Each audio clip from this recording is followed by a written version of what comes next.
ফটক সাহেব যেভাবে হোক আমার বাপরে আপনি বুঝেন লিখবে।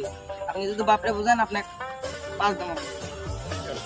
আরে তুমি আর চিন্তা করো না, যা কর আমি তোমার বাপের কমুনি, ওটা আমি ম্যানেজ করে নিমুনি।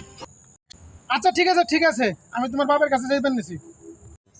আচ্ছা জানতালে ঠিক আছে, চলে যাও আমার ক্যামেরার দিকে তাকাও কে তুমি। আমার চাবিটা কই থিয়ে আইলাম রে, নৌকাটা তো ফেলে নিয়ে যাবো। আর বালের একটা পোলা পাইছি, পোলা তো কোনো কাজেরই না, কোনে যে থাকে। আসসালামু আলাইকুম মুরব্বি। কি অবস্থা? ওয়ালাইকুম সালাম। ফটক সাহেব কি মনে করে আমার ভাই?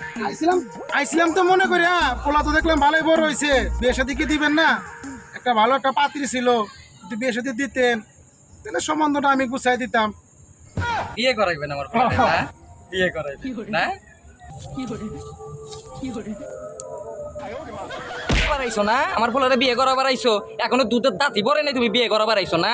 হ্যাঁ বিয়ে করা বাড়াইছো, বিয়ে করাই আমার বউটা কি ওটাকে আমি পালুম নাকি? আমার ঠেয়া পড়ছে।